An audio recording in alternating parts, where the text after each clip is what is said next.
in school and to our question time. We're in an area that's particularly affected by the high-speed rail link, and that's what we're going to focus on today. HS2 Limited is a company responsible for designing and implementing a new high-speed rail link. And the government believes that this national high-speed network offers a once-in-a-generation opportunity to transform the way we travel in Britain.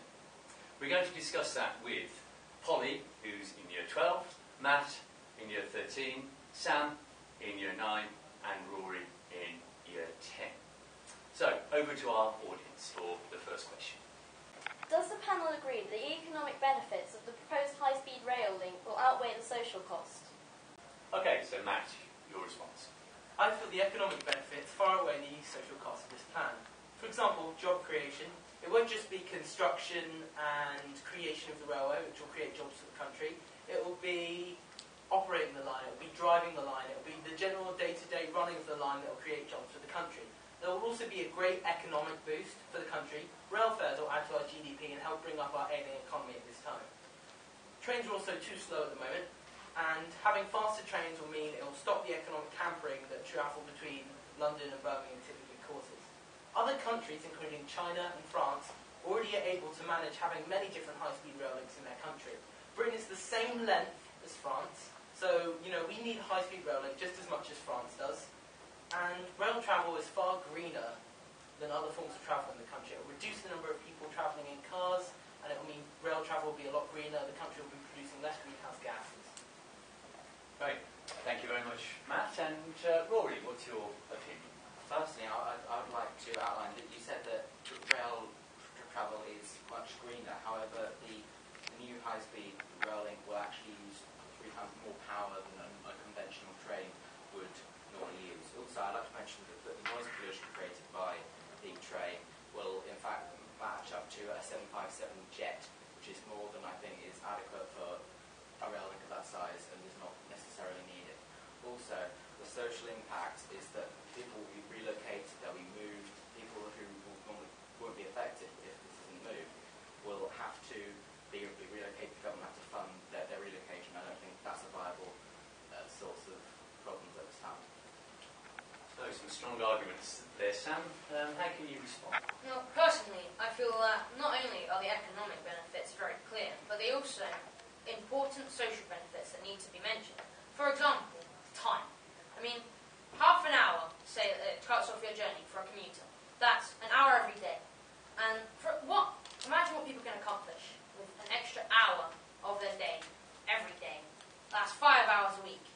I mean, there's more time with family, more time with friends, more time at work. I mean, this is just going to be better for everybody. Also, I mean, we don't want to be left behind. Countries like Japan, France, China all have high-speed rail links. They can move quickly between one place and another. Well, in Britain, we're being left behind. We have old railways and we're out of date. I also personally believe that this is causing, making us, Britain, a laughing stock. Another thing is the north-south divide I need to discuss. It is breaking this down. I mean, there's a lot of time sometimes between Scotland and Edinburgh and London, but the HS2 is breaking this down. It's making journey times a lot quicker and more accessible. Thank you, Sam. So we're a laughing stock. Polly, how can you respond to that?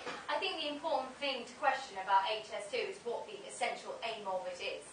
Is it, as Matt would say, purely an economic venture? Because if this is the case, then I think the government could invest the money in much better ways. And more importantly, it could be invested into green growth so that we can have a more sustainable future.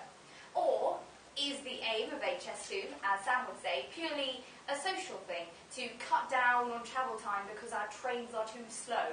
If this is the case, I think it might just be a very expensive white elephant, because there are new technologies nowadays which make it entirely unnecessary for us to be travelling around, video conferencing, for example.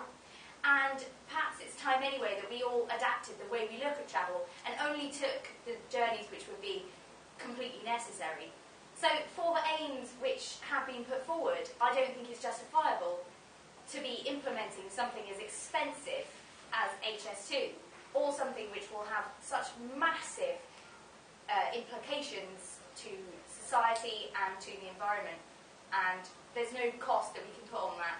The natural beauty, the quality of life, there's just no cost we can put on that. We can't stress enough that it's priceless. So we've heard a wide range of views. I'm sure this debate will run and run. But thank you to our audience.